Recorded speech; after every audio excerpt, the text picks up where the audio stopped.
termo de depoimento número 22, que presta Marcelo Bahia Odebrecht, aqui presente, acompanhado de suas defensoras, Débora Poeta e Joana Paula Batista. Marcelo, eu peço que tu identifique se elas são efetivamente tuas defensoras e ainda se tu estás aqui de forma voluntária para colaborar com o Ministério Público a partir do acordo celebrado com base na Lei 2850 de 2013. E ainda do teu conhecimento de que os benefícios que tu vais obter dependem do conteúdo da tua colaboração e dos elementos de corroboração que foram entregues. Somos defensores, estou aqui espontaneamente. Pois bem, então eu lhe peço, Marcelo, que tu fales a respeito do conteúdo do anexo 8, sistemática de contribuições eleitorais pelas empresas do grupo. Bom, de modo geral, como é que funciona a sistemática? O diretor-presidente da Odebrecht S.A., no caso eu, não se envolvia em campanhas municipais, estaduais ou de outros países, tá? Sejam elas majoritárias ou proporcionais. O que, na verdade, a gente se envolvia, no meu caso, era a campanha presidencial no Brasil. Então, a campanha presidencial no Brasil, que envolvia vários negócios, era de minha responsabilidade. Quem definia o valor, quem sentava. Por mais que a relação fosse com outra pessoa da organização, eu que definia e alocava, negociando com os outros negócios, como cada um pagaria essa questão. Agora, o que acontece é o seguinte, isso como a gente trabalha internamente, mas na prática, várias campanhas eleitorais, eu participei de reuniões, almoços, dei com candidatos, muitos dos candidatos, apesar de se relacionar diretamente com o executivo, gostavam de estar comigo. Bom, e nessas reuniões, eles nunca pediam, quero tanto, mas pediam, bom, Marcelo, você sabe que você tem muitas vezes essas reuniões, eu acho que eram pedidas também até pelos nossos executivos, para ir, peço uma reunião com o Marcelo para reforçar o apoio que eu vou dar a você, entendeu? Então essa história você nunca sabe como é. Mas nessas reuniões, os caras sempre diziam da importância, vinham, contavam, e eu sempre escutava e reforçava com ele quem era a pessoa da organização que tinha, ia ser responsável. A gente sempre tinha esse cuidado dentro de casa. Esse cuidado de sentir. Toda pessoa tinha um padrinho dentro de casa que seria responsável por determinar a situação. Então tinha reuniões, mas direcionava. Às vezes, por exemplo, também, os executivos vinham, trocavam ideias comigo. Marcelo, estou pensando em doar tanto, entendeu? Ou às vezes pessoas que tinham uma relação com o candidato, mas não necessariamente tinham mais negócio, porque o cara não podia usar a empresa para patrocinar um candidato só porque ele tinha uma relação pessoal. Então, na verdade, muitas vezes ele dizia, Marcelo, tem esse candidato, tem essa relação, é importante apoiar. Aí eu ajudava, olha, talvez aquele negócio queira apoiar esse candidato, porque tinha que sempre buscar alguém para pagar a conta. Então, e eu ajudava, aí eles trocavam ideias comigo, e eu procurava também, eu incentivava, dizia, esse cara está complicando pra gente. Então existia também, muitas vezes, essa troca de ideias, que a gente chama dentro de casa influenciar e ser influenciado, mas obviamente a decisão caberia a quem fosse assumir a conta. Lá na empresa ninguém pode assumir uma decisão para outro pagar a conta, não existe isso, tá?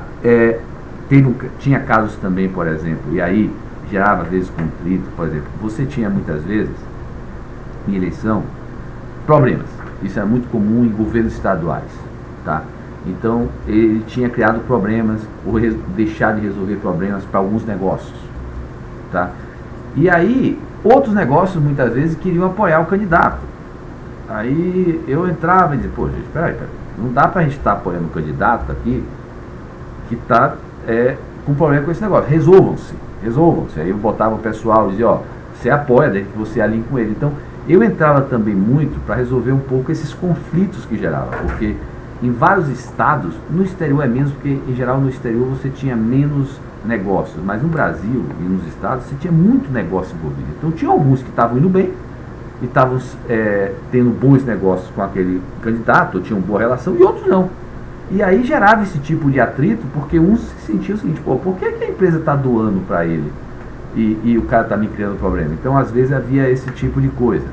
Eu procurava nessas horas, por exemplo, tentar pegar e dizer, olha, aquela empresa, aí eu olhava, seja pela relação pessoal, seja pelo peso do negócio, muitas vezes eu tentava dizer, ó, o padrinho é esse. Então, era muito comum, por exemplo, que a Braskem assumisse o apadrinhamento das campanhas da Bahia, que tem o polo Camaçari, do Rio Grande do Sul, onde a consultora não tem um peso muito grande. Era muito comum. Não é que ela pagasse toda a conta, mas não se teria uma doação, um acerto, sem passar pelo blessing do padrinho. No Rio, por exemplo, a relação, principalmente no governo Sérgio Cabral, era com o Júnior. Então, ninguém faria uma doação a Sérgio Cabral, ou aos candidatos contra o Sérgio Cabral, sem alinhar com o Júnior. Em São Paulo, aí você tinha o caso, você tinha, por exemplo, você tinha Serra, tinha o caso Alckmin. Em cada caso, você tinha uma pessoa da relação, ou você tinha um negócio que tinha um maior peso, e aí as decisões ocorriam, cada negócio tomando decisão, e eu entrava muitas vezes para apaziguar os atritos que havia nessa relação. Uma coisa que eu procurava fazer, e aí assim a minha responsabilidade é a seguinte: no início de cada campanha, eu definia um valor global, oficial. Ou seja, eu não procurava, eu nem definia, nem procurava saber o valor total, incluindo o caixa 2. Porque aí eu estaria se miscuindo com a delegação de cada empresário. Mas como a doação oficial era uma coisa que ia impactar na imagem da organização, e as pessoas diziam, ó, o Odebrecht como um todo ou tanto, então eu procurava definir o valor global. Normalmente eu jogava um valor para baixo no primeiro turno, que eu sabia que ia ter no segundo turno, e ia aumentando. Então eu acho que, por exemplo, na última campanha de 2014, eu tinha uma preocupação de ser, acho que 70 milhões, a gente acabou doando como grupo como um todo, 130 milhões. Tá? Doação oficial. Também, em alguns casos, eu procurava entrar para apaziguar, para definir o valor máximo oficial para cada candidatura. Por quê? Você não podia doar oficialmente 500 mil, que eu estava falando ontem para o negócio, 500 mil para um governador do Amazonas, que você não tem nenhuma atuação. E daqui a pouco doar 200 mil para um governador de São Paulo. Aí vai ter estreia. Então, essa preocupação do que vinha, e essa questão do caixa 2, essa questão é aquele ciclo vicioso que se criou. A ilicitude eleitoral está no caixa 2, mas a ilicitude da origem não necessariamente está no caixa 2. O caixa 2 acabou ficando na conta que os candidatos não queriam se expor, o outro expunha tanto, aí o próprio candidato pedia às vezes, olha, eu não posso receber tanto de caixa oficial, eu não quero aparecer que você me doou tanto. Então, a forma, apesar de ter licitude eleitoral, a forma não necessariamente é onde estava. Podia ter caixa 1, que era decorrente de propina, e caixa 2, que não era decorrente de propina. Então você tinha todas essas questões, mas eu procurava definir o valor global e às vezes a candidatura máxima. Também eu procurava saber no meio da campanha, nessas doações oficiais, como é que está a distribuição do partido. O pessoal me consolidava e muitas vezes eu sabia o seguinte: a gente procurava saber PMDB, PT e PSDB oficialmente tinham praticamente 3/4 do valor oficial que a gente doava, e o resto assim. Então isso era como se dava, e tinha muitos atritos. Eu vou dar o exemplo que eu citei aqui, por exemplo, eu me lembro, veja o caso de Pernambuco, a gente tinha as maiores obras que a gente estava tocando em Pernambuco eram da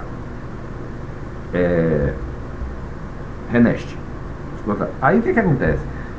Mesmo que a obra não seja do governo do estado, o governo Eduardo Campos, várias vezes eu estive lá, ajudou, o pessoal, o secretário dele ajudou a gente a resolver problema sindical. Tive greves e mais greves. Então, você está lá, atuando no estado, com 10, 20 mil pessoas, há uma expectativa também de você apoiar aquela candidatura. Aí, e no caso, mas quem era responsável pela candidatura do estado era o diretor de infraestrutura, que tinha muito menos obra. Então, na verdade, é o seguinte, e como a gente provisionava todas as contribuições em algum centro de estado de alguma obra, muitas vezes eu tinha o cuidado de dizer o seguinte: ó, você não acerte nada de contribuição aí. Eu falava para o pessoal da área industrial, não acerte nada sem alinhar com o diretor de estrutura. Então, essa questão tinha, até porque muitas vezes a pessoa, por exemplo, você pega uma pessoa que tem uma relação histórica com um determinado candidato, que paga X a vida toda. Aí vem o outro e resolve pagar X vezes 10, porque tem interesse num determinado negócio. Aí criou uma confusão. Então esse tipo de coisa, eu entrava às vezes para apaziguar esse tipo mas era uma coisa muito difusa. Era uma coisa assim, não era regra escrita, funcionava muito na delegação. Você tinha, olha, você em época de eleição e com candidato, talvez você tivesse o quê? 100, 200, 300 pessoas se relacionando no Brasil todo com candidatos, definindo valores e tudo mais. Mas esse também era aquele momento em que as demandas que tinham sido feitas e resolvidas ao longo dos anos ali eram atendidas, né? Lógico, aí você olhava isso, na hora que, obviamente, cada empresário olhava, na hora que você fosse atender por isso que às vezes tinha uma diferenciação enorme, certo? E essa diferenciação muitas vezes você fazia via Caixa 2. Então, vamos lá, pegar o exemplo aqui. E aí, quando você tem uma relação muito forte com determinado candidato, você tem uma presença muito forte naquele estado, é óbvio que você vai contribuir muito com aquele candidato, com o sucessor dele, e aí, essa diferenciação é para o Caixa 2. Você não conseguia fazer ela para o Caixa 1 porque você criava uma distorção.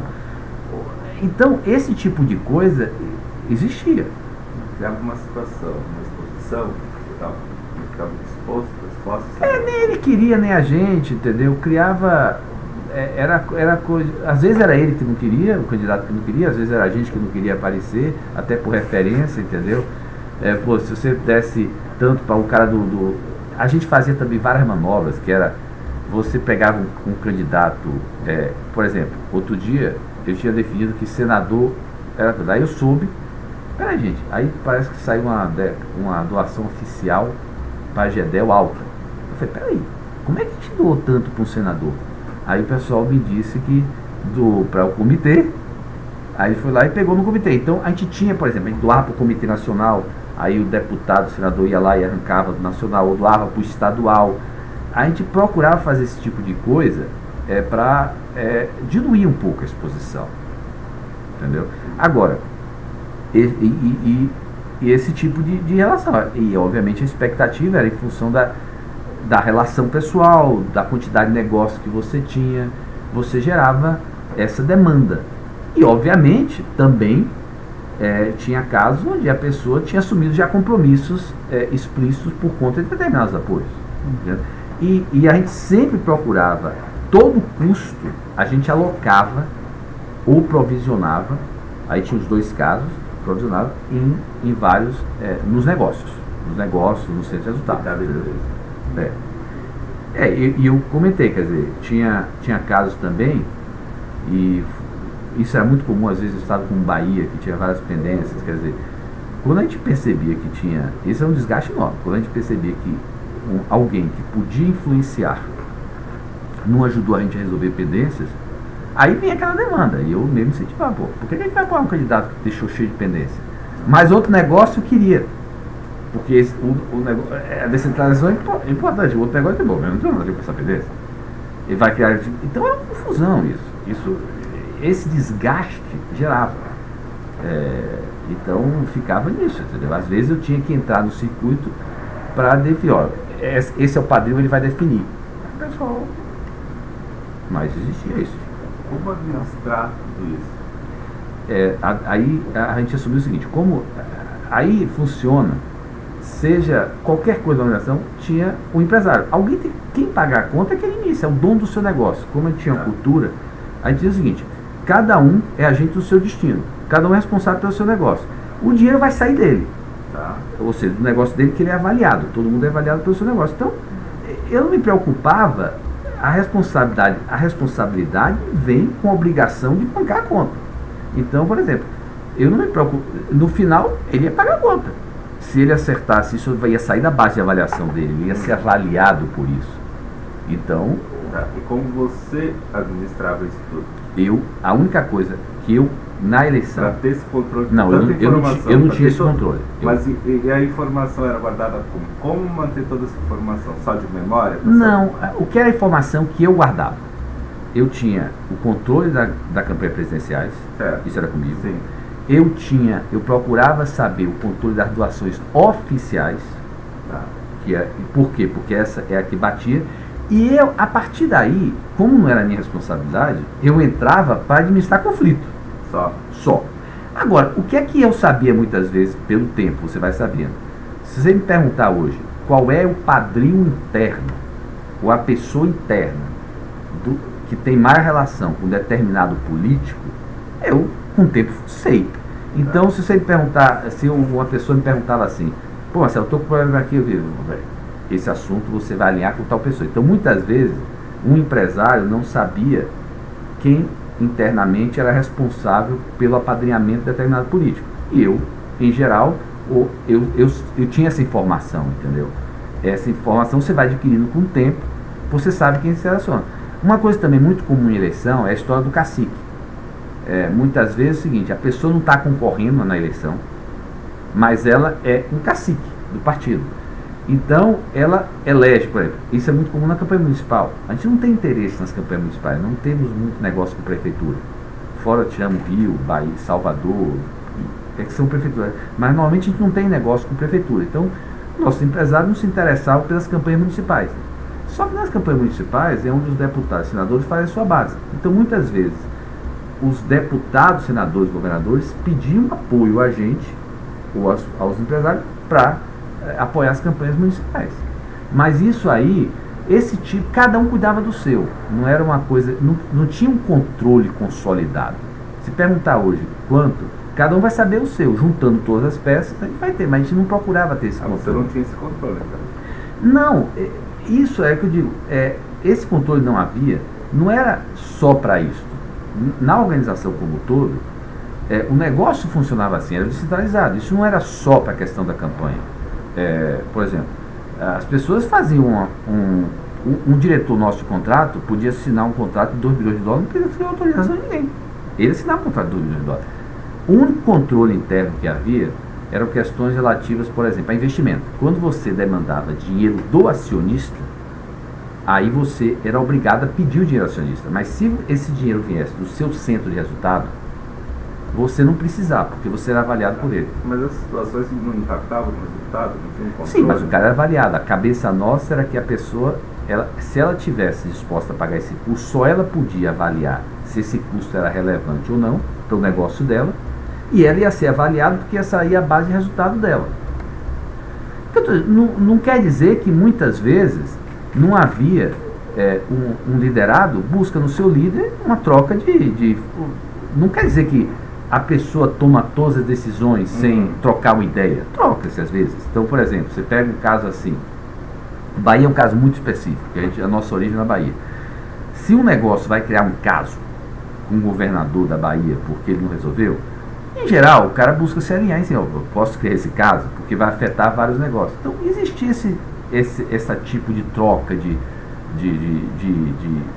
ideias, entendeu? Mas, na verdade, o líder da nossa organização, ele não atua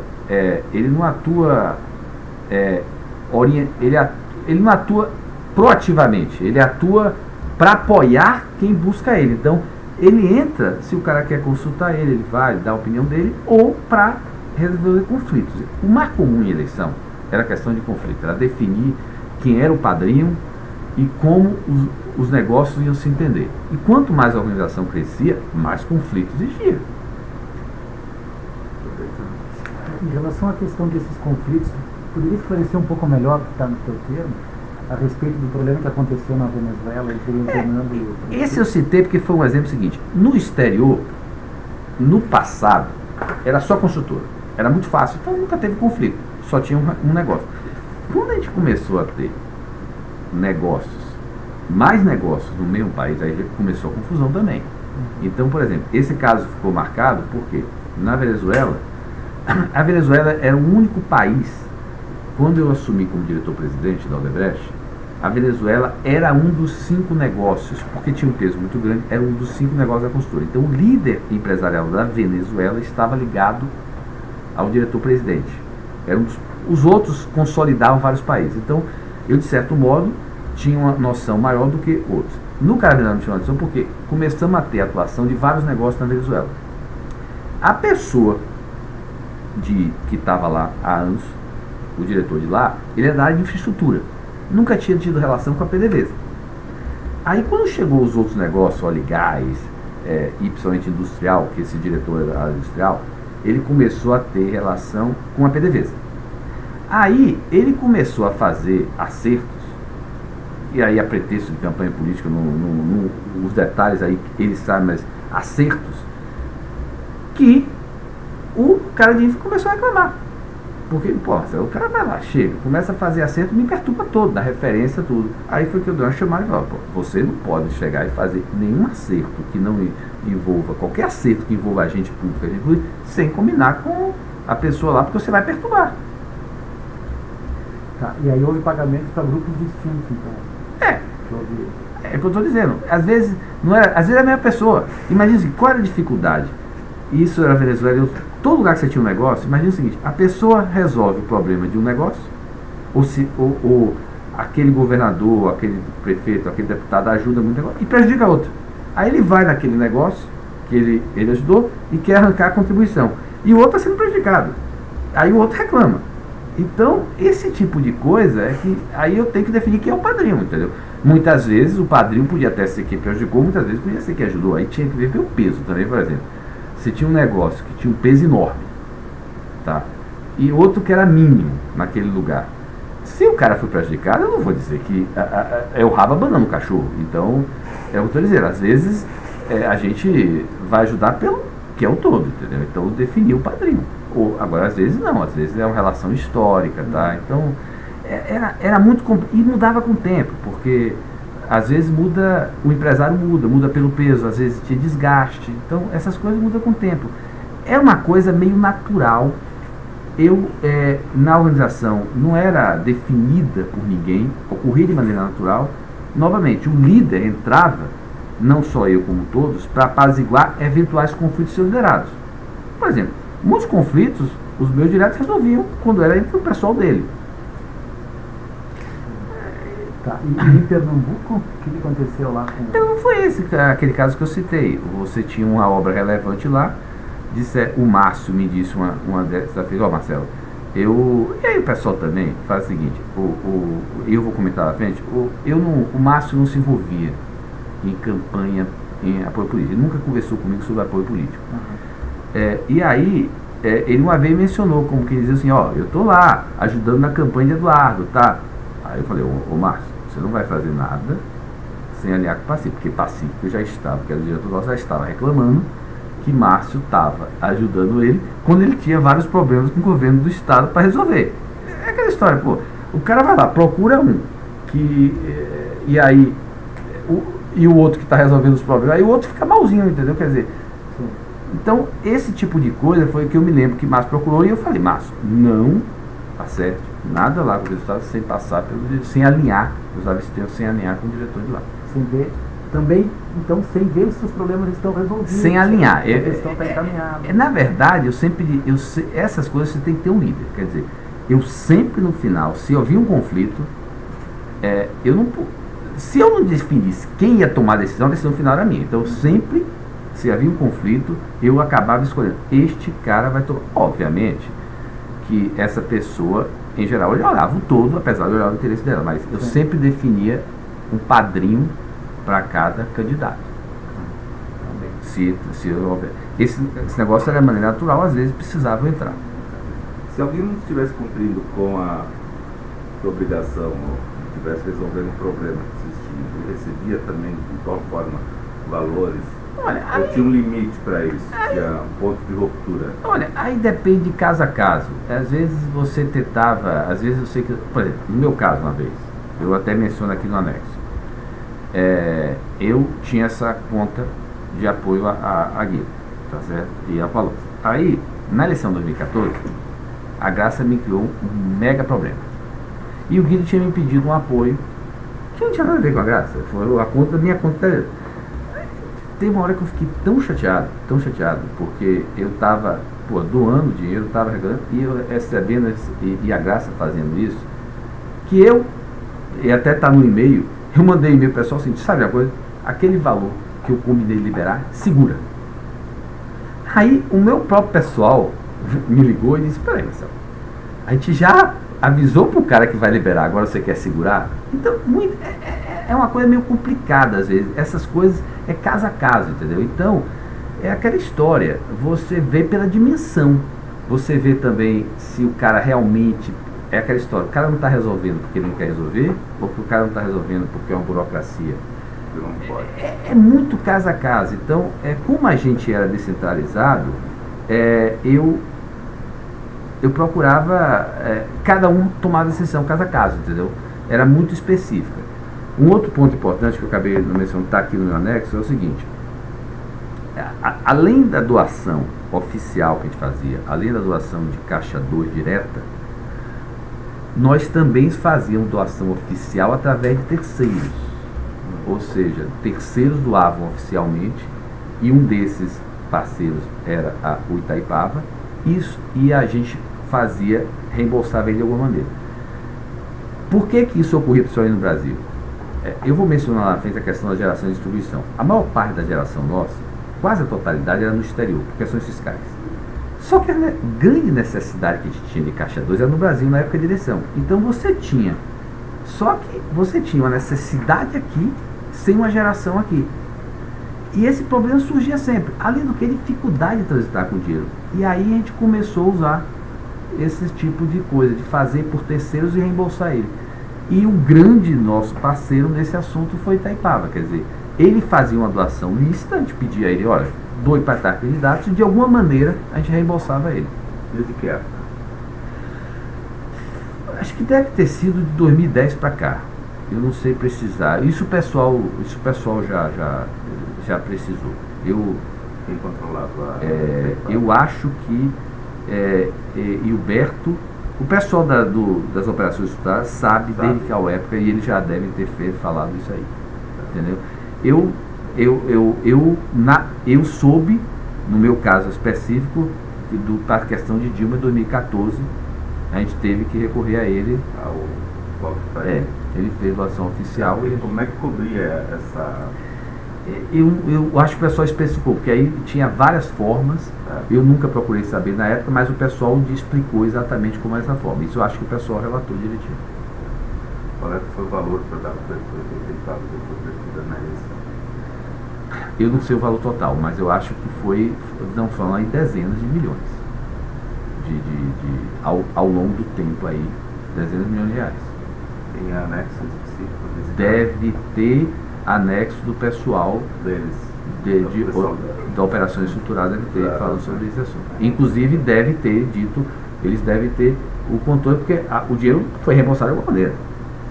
Pois é, justamente isso que eu ia perguntar, como é que se veio esse reembolso? É isso que o pessoal deve ter detalhado. Eu nunca procurei me informar. Eu sabia que era reembolsado. É aquela história, esse encontro de contas, como eu sabia, cada um que vai atrás do seu, por exemplo. Quando eu autorizava, por exemplo, pega a questão da doação a Dilma em 2014. Eu sei que uma parte da doação a Dilma em 2014 era de empresas que não tinham nada a ver com a conta italiana. Ou seja, não eram fontes da conta italiana, ou da conta pós-Itália. Só que a gente usava ela para fazer doação oficial.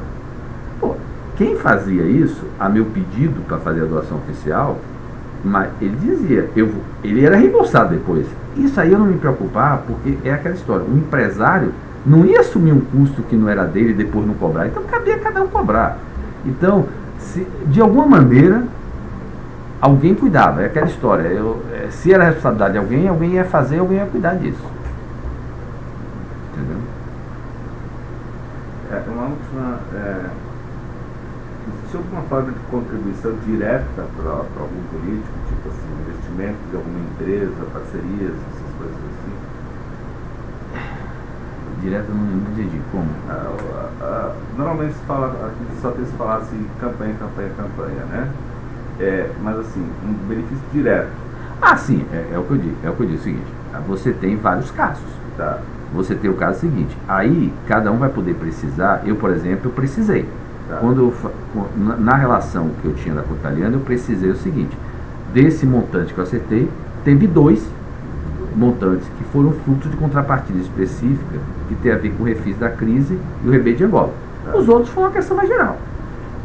Com certeza, cada um vai poder precisar se aquele valor que a pretexto, porque nem sempre a gente, eu estou dizendo o seguinte, quando é caixa 2, esse é um dos problemas também de caixa 2. Quando é caixa 1, você sabe que foi para a campanha oficial. Uhum. Quando é caixa 2, em tese, o cara diz que é para a campanha, mas você não pode garantir que foi. Claro. Mas cada um vai poder precisar, como eu precisei na minha, se aquilo ali foi decorrente de um acerto específico ou se aquilo foi decorrente de uma coisa mais geral, de um apoio. Aí cada um vai poder ser preciso. No teu caso específico, a conta amiga era específica para o Lula e que mais? Não, mas aí na minha conta o que eu faço é o seguinte: a base da ilicitude eu acho que está na fonte. Tá.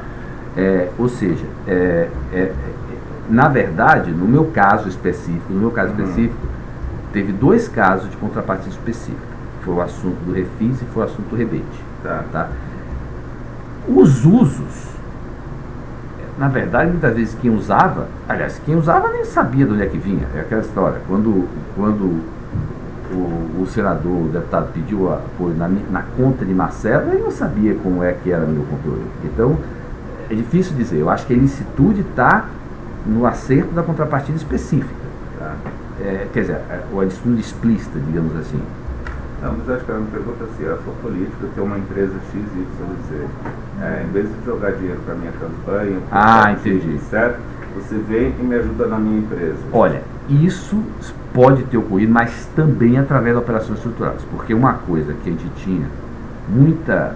Uma coisa seguinte: desde o início, isso foi desde a década de 90, essa questão de. A gente separou totalmente. A gente gerava o Caixa 2 e jogava para fora da empresa. E aí tudo que seria pagamentos de qualquer natureza, propina ou não, qualquer natureza, ia ser feito por pessoas autorizadas a usar esse Caixa 2. Por quê? A gente não queria que nenhum pagamento de qualquer tipo de natureza que não contaminasse a contabilidade oficial. Até para a gente ter a disciplina, quando a gente está assinando o balanço, quando a gente está... Por exemplo, você não exclui o pessoal corporativo, com o pessoal que tem autorização para fazer esse tipo de pagamento. Então, em tese, se isso ocorreu, é aquela história. Quando você faz um pagamento não contabilizado via Caixa 2, você não sabe para onde você vai ir, porque, na verdade, o que é que você recebe? Você recebe uma conta. Essa conta, ela pode ser uma conta que pode... Para qualquer coisa. Para a empresa do cara, pode ser... Qualquer outra. Você não conhece nenhum caso desses, assim, de algum desses? Não, porque não nos que eu lidava. Não nesse detalhamento? Não nos que eu lidava. O senhor está perguntando. Não, ele está dizendo assim... Não, qualquer tipo. Eu quero favorecer o político, o patrimônio político. Mas aí, é que eu digo, será que... Aí é forma. Se o cara recebia na conta pessoal dele, na conta da empresa, é forma. A ilicitude está ali.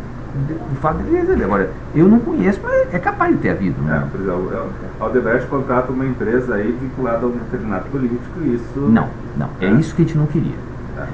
Veja bem, esse tipo de coisa é que a gente não queria. Por exemplo, a gente podia contratar a pedido. Tá. Muitas vezes vinha pedidos. Por exemplo, é o famoso cara que eu vou detalhar, mas tem um anexo que eu falo Taguara, quer dizer, o Lula pediu a meu pai, que pediu para contratar o cara. Mas... podia contratar, várias pessoas ligavam para a gente, empresário político, pediam para contratar. Mas isso você não fazia, se fosse algo ilícito, você fazia através, você fazia Caixa 2. Você não misturava Caixa 2. Você não misturava a contabilidade oficial. Se você vai pagar por aquela pessoa, se você vai pagar uma coisa que não tem respaldo, é fictício, você não faz pela contabilidade oficial. Tanto é assim que quando a gente começou o processo Lava Jato, a gente começou as investigações internas, eu fiquei bem chateado porque a gente descobriu 2 pagamentos que tinham passado, que eram pagamentos que tinham eram os 2 únicos pagamentos da área industrial que tinha a ver com aquelas empresas de fachada. Não era para ter. Porque se era para ter algum tipo de pagamento, independentemente de qual é, ele não podia ter ali. Então ele descobriu esse pagamento. Eu não vou dizer que às vezes não ocorreu, mas não era para ter. Mas, por exemplo, era um desgaste. Por exemplo, eu me lembro que uma vez ela está relacionando, por exemplo, a questão de Duda. Isso ocorreu. Eu menciono lá. Por exemplo, no limite, eu digo, ocorreu essa questão aqui, mas foi uma questão que eu menciono no anexo específico. Acho que é logo mais à frente a questão de Duda, como a gente fez um pagamento a ele. Mas por quê? Porque ele tentou de uma forma, a gente tentou via Caixa 2, não conseguiu, tentou outra, aí no final acabou fechando um contrato fictício. Mas não era para ter. Não era para ter contrato fictício porque você contamina a contabilidade oficial. Entendeu? Então, pode ter tido pagamento para empresas, mas foi via Caixa 2. O que não quer dizer que não ocorreu de uma maneira disciplinada, até eu mesmo aprovei um, tá, que eu menciono lá. Marcelo, só para concluir, tu referes aqui no que é dito no anexo, alguns políticos que receberam doações eleitorais. Se pudesse só confirmar o nome deles, por favor. Foi, eu mencionei alguns políticos que eu conhecia, que recebiam o Gedel, o Jacques, o Ginho, Kátia, o Edson Lobão, entre outros vários, o pessoal, ou seja, em alguns casos eu sabia, por exemplo, a magnitude do pagamento. Eu sei, por exemplo, o Gedel é um cara que sempre apoia a gente é um cara que apoiava muito. Se você pegar as candidaturas de Gedel, Senado e deputado, eram valores a mais do que a gente pagava nos deputados do Senado normal. Jacques Wagner foi um cara que a gente apoiou muito, ele, o sucessor. O Ginho eu acho que ficava no meio do caminho. A Kátia eu acho que não é uma pessoa que ajudava muito. Edson Lobão ajudava muito. Então, eu tenho mais, apesar de não precisar o valor, eu sei também alguns casos, se for uma magnitude alta ou baixa, entendeu? E quem era o padrinho. Com esse pessoal citado, os encontros assim, foram protocolares, e fazia os não protocolares. Não, veja bem, eu não vou dizer os programas, mas quem tinha relação, que aí eu não posso dizer se nessa relação tinha coisa ilícita. Por exemplo, Gedel, nesse caso específico, Gedel, a relação maior era de Cláudio, tinha também uma relação com meu pai, diretamente. Então, por exemplo, se Cláudio não resolvesse, ele ia falar com meu pai. O Jacques, a relação, quem conversava com o Jacques era o Cláudio. Agora, no caso do Jacques, obviamente que o Cláudio buscava alinhamento com o diretor local, nosso da construtora, e a Braskem, que tinha um peso muito grande. Ao longo desse tempo teve 3. E a Braskem, porque a Braskem tinha um peso grande na Bahia. O Gin, a relação era com o Cláudio, a Kátia era com o Cláudio e o Edson Lobão era com o Ayrton Reis e Cláudio. Aí tinha casos que aí variava da época, entendeu? Quando ele era ministro foi mais Ayrton Reis, que era secretário de energia, mas tinha Cláudio também. Aí, por exemplo, desses aqui, por exemplo, o único, até mencionando o codinome, o único codinome que eu usava às vezes quando a gente falava de meio era o Edson, o Lobão, que quando a gente falava de meio era Esquálito, os outros eu nem sabia o apelido. Mas Esquálito a gente usava para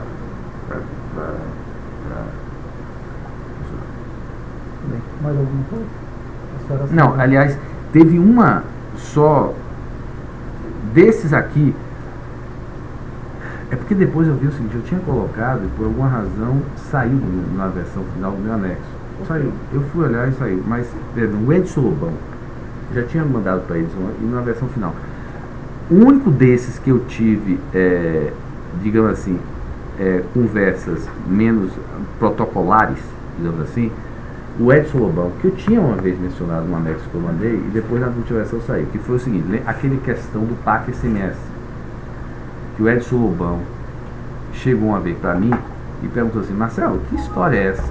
E eu menciono lá na frente, que história é essa que a Dilma disse que eu recebi, o grupo recebeu o dinheiro do PAC SMS? Aí eu falei, não, eu não me envolvi nesse assunto, eu já falei para ela que eu não me envolvi nesse assunto, foi um assunto coordenado pelo PT, vamos cair fora disso, eu e você. Ponto. Aí o assunto morreu. Mas ele estava incomodado porque a presidenta achou que ele tinha recebido dinheiro do PAC SMS. Isso eu vou falar. Isso foi a única conversa que eu tive menos protocolar com o Edson Lobão. E no caso do Jacques, eu me lembro o seguinte, o Jacques, quando ele, a única hora que foi a conversa, não foi menos protocolar, mas deixou claro como ia ser a atuação, quando ele assumiu como governador. Na Bahia, a gente teve um jantar com ele, estava eu e Cláudio e meu pai, e ele falou, olha, veja bem, eu sei que como vocês atuam, eu sei que vai ter vários empresários aqui me procurando, tá? Mas veja bem, tudo ok, mas eu quero dizer o seguinte, eu não funciona assim. Agora, vocês entendem o seguinte, eu estou contando com vocês lá na frente, eu não vou dizer para vocês quanto eu quero, mas eu conto com vocês lá na frente e minhas conversas vão ser com o Cláudio. Isso o Jacques foi claro para mim, pela relação antiga que ele tinha, do pai e tudo mais. Ele falou, minha conversa vai ser com o Cláudio. Então, é por isso que eu digo, não teve conversa com o Jacques específico que não passou por ele. Agora, obviamente, que também é o seguinte, como o Cláudio não era ser resultado, ele não podia acertar nada com o Jacques que não viesse um alinhamento com o negócio.